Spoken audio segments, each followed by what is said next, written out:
नमस्कार, बहुत स्वागत है आप सभी का। आप देख रहे हैं बिहार में किसकी बहार है। मैं हूं आपके साथ जया मिश्रा। बुलेटिन की शुरुआत बड़ी खबर के साथ करने जा रहे हैं। गौड़ा बौराम में मामला फंस चुका है। महागठबंधन का मामला यहां पर फंस चुका है। आरजेडी उम्मीदवार का नामांकन अब तक रद्द नहीं हुआ। अफजल अली का नामांकन रद्द नहीं हुआ है और अधिकारियों पर वीआईपी के उम्मीदवार भड़के। वीआईपी उम्मीदवार संतोष सहनी का आरोप है अधिकारियों पर पक्षपात का आरोप लगाया है। दरअसल कल लालू प्रसाद की तरफ से पत्र जारी किया गया था, लेकिन इस पत्र के जारी होने के बाद भी कोई असर नहीं दिख रहा। लालू प्रसाद ने ईसी को लिखा था पत्र और अफजल अली आरजेडी उम्मीदवार नहीं होंगे, ये बहुत क्लियर उसमें लिखा गया था। आरजेडी के सिंबल से नामांकन किया है और महागठबंधन में गौड़ा बौराम वीआईपी के खाते में है, लेकिन अभी भी यहां पर मामला फंसा हुआ है। अधिकारियों पर वीआईपी की तरफ से पक्षपात का आरोप लगाया गया। दरअसल आरजेडी ने कल एक पत्र लिखा था और उस पत्र में बहुत ही क्लियर बताया गया था कि महागठबंधन के जरिए ये सीट वीआईपी के खाते में है, लेकिन अभी भी अफजल अली का नामांकन रद्द नहीं है। भी सिंबल लेकर निकल रहे हैं। क्या कहना सर, अभी यहाँ के जितने भी है जातिवाद कर रहा है, अंदर बैठा हुआ आदमी सारा के सारा बिका हुआ है। जी जी जी, क्या हुआ सर? मैं इसमें हाई कोर्ट में जाकर केस करूंगा इसके सबके खिलाफ, जी। जो आरोप है और जो भी इसको देख रहा है। सर बहुत बड़ी समस्या है प्रति तब ये लालू जी का लेटर जारी होने के बावजूद भी ये लोग जबरदस्ती आरजेडी का कैंडिडेट बनाया गया उसको। तो क्लियर ही है, चुनाव चिन्ह चाप मिला है। दोनों ही रहेगा सर? दोनों का ये बताइए, महागठबंधन का एक प्रत्याशी होना चाहिए, दो प्रत्याशी घोषित कर दिया ये लोग। दोनों लोग कर दिया, सारे लोग पैसा लेके बिका हुआ है। और चलिए इस बीच एक और बड़ी खबर आ रही है। सीधे न्यूज रूम का रुख करेंगे जहां पर मेरी सहयोगी रुचिका है। रुचिका, क्या बड़ी खबर है?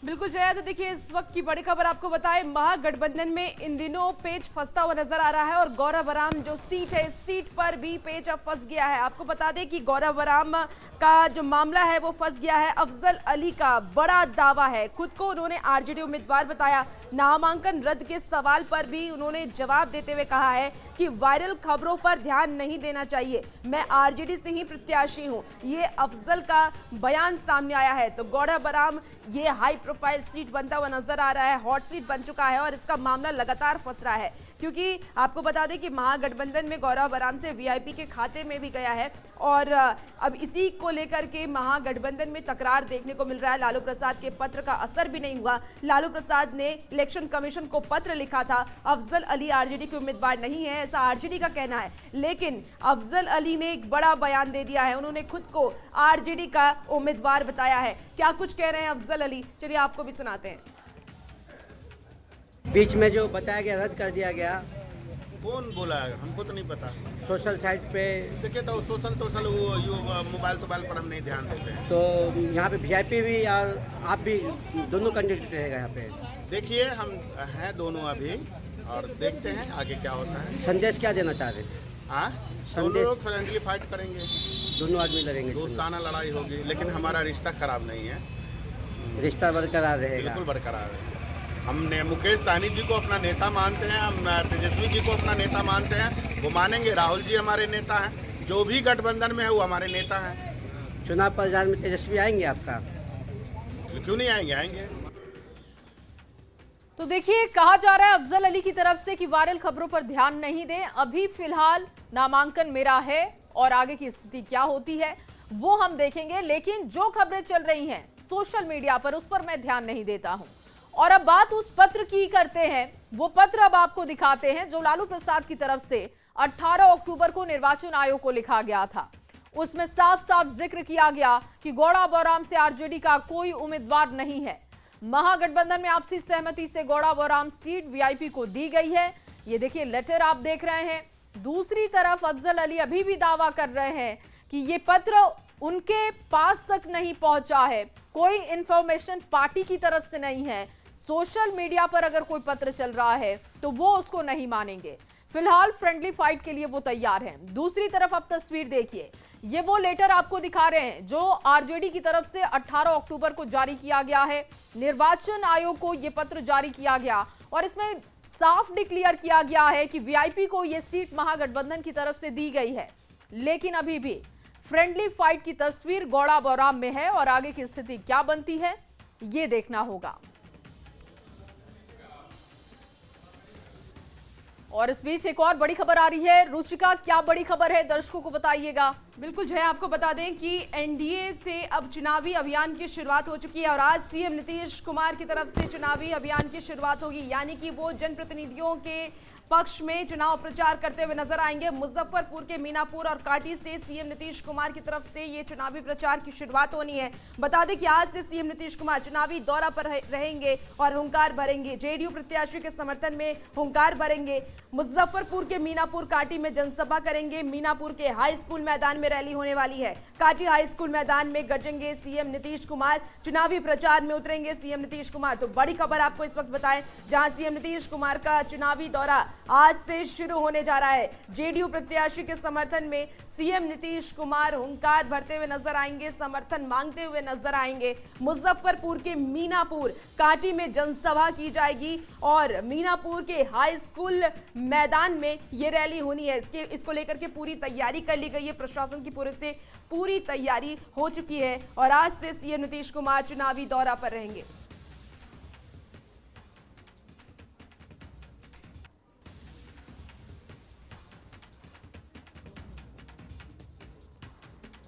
और चलिए इस बीच आपके सामने एक और बड़ी खबर रखे। महागठबंधन ने जारी की उम्मीदवारों की फाइनल लिस्ट। महागठबंधन के 252 उम्मीदवार चुनावी मैदान में।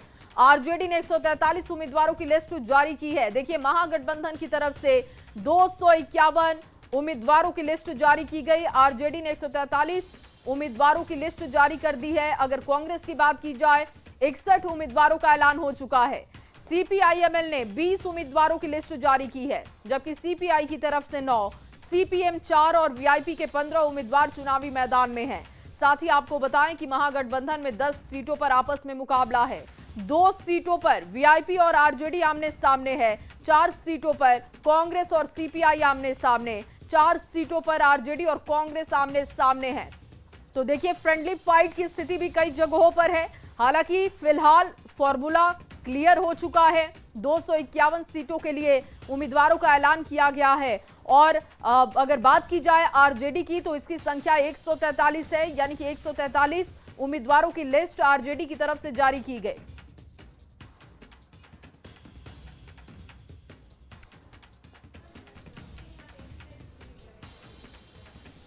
और बिहार की सियासत से जुड़ी एक और बड़ी खबर आ रही है। सीधे न्यूज रूम का रुख करेंगे। बिल्कुल, आपको बता दें कि इस वक्त की बड़ी खबर आ रही है, जहां वीआईपी ने अपनी अंतिम सूची जारी कर दी है। 15 उम्मीदवारों की लिस्ट जारी कर दी गई है, यानी कि वीआईपी के खाते में 15 सीटें गई और उन्होंने अपनी अंतिम सूची जारी कर दी। कई सीटों पर आरजेडी और वीआईपी आमने सामने है। मधुबनी के बाबू हाटी सीट से बिंदु गुलाब यादव वीआईपी उम्मीदवार हैं और आरजेडी ने बाबू राई सीट से अरुण कुशवाहा को उम्मीदवार बनाया है। इसके साथ ही चैनपुर सीट पर भी दोनों पार्टी आमने सामने है। चैनपुर से आरजेडी के ब्रिज किशोर बिंद और वीआईपी से बाल गोविंद बिंद उम्मीदवार बने हैं। तो आपको बता दें कि कई ऐसी सीट हैं जहां पर वीआईपी और आरजेडी फ्रेंडली फाइट करती हुई नजर आ रही है, लेकिन वीआईपी ने अपने 15 सीटों के उम्मीदवार की घोषणा कर दी है। 15 सीट जो वीआईपी के खाते में की गई थी, उसकी अंतिम सूची जारी हो गई है।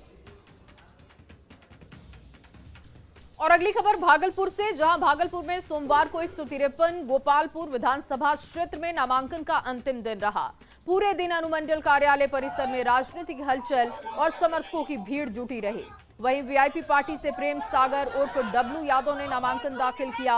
उन्होंने कहा कि वो क्षेत्र के विकास, शिक्षा और रोजगार के मुद्दों पर जनता के बीच जाएंगे। पिछले 20 वर्षों से गोपालपुर विधानसभा की जो स्थिति है, हमारे माता बहनों, अभिभावकों, युवा साथियों के द्वारा जिस आशा विश्वास के साथ जनप्रतिनिधि को चुना जाता था, 20 वर्षों से हमारा गोपालपुर विधानसभा उसी स्थिति में, बदहाली की स्थिति में है। और इस बीच एक और बड़ी खबर आ रही है। सीधे रुचिका का रुख करेंगे। रुचिका, बताइए क्या इस वक्त की बड़ी खबर है। बिल्कुल, तो देखिए, महागठबंधन में इन दिनों फ्रेंडली फाइट देखा जा रहा है। कई ऐसे सीट है जहां पर फ्रेंडली फाइट है और आरजेडी और कांग्रेस किन किन सीटों से आमने सामने है, उसकी जानकारी आपको विस्तार से देते हैं। तो बता दें आपको कि 4 सीट पर आरजेडी और कांग्रेस की भिड़ंत दिख रही है। महागठबंधन में फ्रेंडली फाइट की स्थिति है। 4 सीट पर आरजेडी कांग्रेस की भिड़ंत है, जिसमें कि वैशाली नरकटियागंज में सीधी टक्कर है। सुल्तानगंज कहलगांव में फ्रेंडली फाइट है। 4 सीट पर एक दूसरे के खिलाफ ये लड़ाई है। वैशाली की बात कर ले तो अजय कुशवाहा आरजेडी की तरफ से उम्मीदवार है और ई संजीव सिंह कांग्रेस की तरफ से उम्मीदवार है। सुल्तानगंज की बात कर ले तो चंदन सिन्हा आरजेडी की तरफ से उम्मीदवार है और ललन सिंह कांग्रेस की तरफ से उम्मीदवार है। कहलगांव से आरजेडी की तरफ से रजनीश भारती प्रतिनिधित्व कर रही हैं। कांग्रेस की तरफ से प्रवीण सिंह कुशवाहा कहलगांव से प्रत्याशी हैं और नरकटियागंज जिससे आरजेडी ने दीपक यादव को अपना उम्मीदवार बनाया है और कांग्रेस ने शाश्वत केदार पांडे को अपना उम्मीदवार बनाया है। तो ये 4 ऐसी हॉट सीट जहां पर फ्रेंडली फाइट देखी जा रही है कांग्रेस और आरजेडी में। और चलिए इस बीच आपके सामने एक और बड़ी खबर रखते हैं। बड़ी खबर आपको दे, महागठबंधन में फ्रेंडली फाइट की तस्वीर और 4 सीटों पर आरजेडी कांग्रेस की भिड़ंत है। और कौन कौन सी वो सीटें अब देखिए आपके सामने हमने रख दिया है। ये कौन सी सीटें हैं समझ लीजिए। देखिए वैशाली की सीट अजय कुशवाहा आरजेडी की तरफ से, और इसके अलावा अगर आप तस्वीर देखें संजीव सिंह कांग्रेस की तरफ से यहां पर चुनावी मैदान में है। जो फ्रेंडली फाइट की तस्वीर बन रही है उन सीटों की जानकारी दे रहे हैं। सुल्तानगंज से देखिए चंदन सिंह जो कि आरजेडी की तरफ से हैं, ललन सिंह यहां कांग्रेस की तरफ से चुनावी मैदान में हैं। और इसके साथ ही कहलगांव सीट की अगर हम बात करें तो रजनीश भारती जो कि आरजेडी की तरफ से चुनावी मैदान में, और इनके सामने प्रवीण सिंह कुशवाहा भी हैं चुनावी मैदान में जो कि कांग्रेस की तरफ से हैं। और महागठबंधन की तरफ से ये दोनों अलग अलग लड़ रहे हैं। देखिए दीपक यादव आरजेडी की तरफ से चुनावी मैदान में, जबकि कांग्रेस की तरफ से शाश्वत केदार पांडे नरकटियागंज सीट से चुनावी मैदान में है। इसके अलावा आपको बताएं कि ये जो फ्रेंडली फाइट की तस्वीर बन रही है वो कहीं ना कहीं ये बता रही है कि महागठबंधन में अभी भी बहुत कुछ क्लियर नहीं है। आगे बढ़ेंगे, राष्ट्रीय लोक मोर्चा के अध्यक्ष उपेंद्र कुशवाहा की बात करेंगे। उपेंद्र कुशवाहा ने एसआईआर से लेकर लालू राज को लेकर विपक्ष को घेरा। उन्होंने कहा कि एसआईआर के मुद्दे पर जनता को बरगलाने की कोशिश हुई, लेकिन उनके इस नैरेटिव को जनता नकार चुकी है। उनका बयान आपको सुनवाते हैं। के लीडरशिप में बिहार में चुनाव हो रहा है, उनके लीडरशिप में हम लोग चुनाव जीतेंगे और उनके ही लीडरशिप में फिर सरकार का शपथ ग्रहण होगा। और वहीं बिहार का चुनाव इस बार कई मायनों में बेहद खास होने वाला है। इस बार के चुनाव में राजनीतिक दलों ने कई कलाकारों पर दांव खेला जो पहली बार सियासत के मैदान में उतर रहे हैं। इनमें मैथिली ठाकुर से लेकर खेसारी लाल यादव और रितेश पांडे तक का नाम शामिल है। और चुनाव में इन राजनीतिक दलों की नैया पार लगाने के लिए भोजपुरी फिल्मों के कई स्टार भी चुनाव मैदान में स्टार प्रचारक के तौर पर आपको दिखाई देंगे। दिखाते हैं आपको।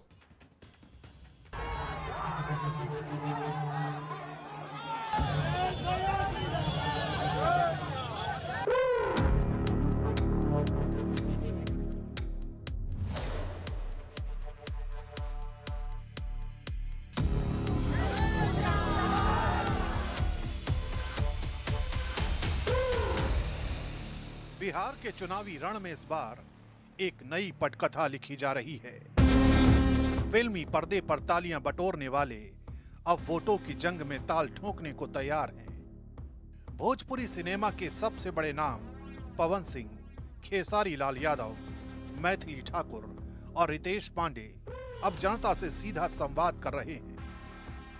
किसी के हाथ में पार्टी का झंडा है तो कोई मंच से नारे बुलंद कर रहा है। खेसारी लाल छपरा से आरजेडी प्रत्याशी के रूप में मैदान में है, वहीं मैथिली ठाकुर बीजेपी से दरभंगा की अलीनगर सीट से नामांकन दाखिल कर चुकी हैं। उधर जन स्वराज पार्टी में शामिल रितेश पांडे और प्रोड्यूसर चेतना झाम भी सियासत में नई पारी शुरू करने को तैयार हैं। यानी इस बार के चुनाव में मनोरंजन से लेकर मतदाता तक भोजपुरी तड़का हर मोर्चे पर दिखेगा। एनडीए की रणनीति साफ है। बिहार के सियासत में अब भोजपुरी सिनेमा के चमकते चेहरों को जनता के बीच भेजा जाएगा। दिल्ली से लेकर पटना तक बीजेपी ने प्रचार का पूरा रोड मैप तैयार कर लिया है। मनोज तिवारी, रवि किशन और दिनेश लाल निरहुआ जैसे स्टार सांसदों को बिहार में प्रचार की अगुवाई का जिम्मा सौंपा गया है। इनका मकसद है भोजपुरी बोलने वाले लाखों मतदाताओं से दिल की भाषा में संवाद। संगीत, संस्कृति और सियासत को जोड़ने का ये फॉर्मूला पिछली बार लोकसभा में असरदार रहा था। अब वही फॉर्मूला विधानसभा में दोहराने की तैयारी है। बीजेपी के लिए ये प्रचार सिर्फ वोट अपील नहीं, बल्कि सांस्कृतिक जुड़ाव बनाने का अभियान बन चुका है। हम एनडीए के कार्यों के प्रशंसक हैं, प्रचारक हैं, तो इसलिए दूसरे जो भी लोग एनडीए से दूर होगा वो अकेले में रात में ना उसको ठीक से नींद नहीं आएगी। अरे ई बिहार ह बिहार ह बिहार बबुआ, देखा कैसन चहकल बा रफ्तार बबुआ, ई बिहार ह बिहार ह बिहार बबुआ। इधर महागठबंधन और जनसुराज भी स्टार स्ट्रेटेजी में पीछे नहीं है। तेजस्वी यादव ने खेसारी लाल यादव जैसे जनप्रिय चेहरे को मैदान में उतार कर संदेश दिया है कि पार्टी अब गांव देहात की भाषा में बात करेगी। खेसारी का श्रमिक वर्ग से जुड़ा भावनात्मक कनेक्ट महागठबंधन के लिए बड़ा हथियार बन सकता है। वहीं प्रशांत किशोर की जनसुराज पार्टी ने भी युवा कलाकारों और सोशल मीडिया स्टार्स को जोड़ा है ताकि गांव से लेकर शहर तक नई वाली राजनीति का संदेश पहुंचाया जा सके। रितेश पांडे और चेतना झांब जैसे नामों की एंट्री इस रणनीति का हिस्सा है। मतलब अब सियासत सिर्फ पार्टी सिंबल पर नहीं, बल्कि चेहरे, भाषा और पहचान की राजनीति पर लड़ी जा रही है। चीनी मिल तक बंद हो गई सारी। तो मेरे कहने का मतलब कि कह देना से, देखिए, किसी को जुबान से छोटा नहीं किया जा सकता, किसी को बोल के बड़ा नहीं किया जा सकता, और ना ही किसी को बोल के छोटा किया जा सकता है। करके बड़ा किया जा सकता है और करके किसी को छोटा किया जा सकता है। तो हम करने पे विश्वास करते हैं, बातों पे नहीं। तो सबका डर से हुए थे फरारे, अब छपरे लौट के आएंगे, नूनी रोटी खाएंगे, यहीं पे रह जाएंगे। जैसे जैसे तारीखें नजदीक आ रही हैं, वैसे वैसे बिहार का माहौल फिल्मी होता जा रहा है। कहीं पवन सिंह की पत्नी ज्योति सिंह के रोड शो की चर्चा है, तो कहीं सीमा सिंह का नामांकन रद्द होना सियासी हलकों में सुर्खियों में है। अक्षरा सिंह और नीतू चंद्रा जैसे नामों पर भी चुनावी अटकलें जारी हैं। लेकिन असली फोकस अब प्रचार की कमान पर है, जहां भोजपुरी स्टार्स के कंधों पर पूरी चुनावी मुहिम का बोझ है। जनसभाओं में भीड़ जुटाने से लेकर सोशल मीडिया पर कैंपेन चलाने तक, इन कलाकारों की लोकप्रियता अब वोट कन्वर्जन का नया हथियार बन चुकी है। कुल मिलाकर इस बार बिहार की सियासी पटकथा में नेता बोलेंगे, पर भाषा भोजपुरी होगी।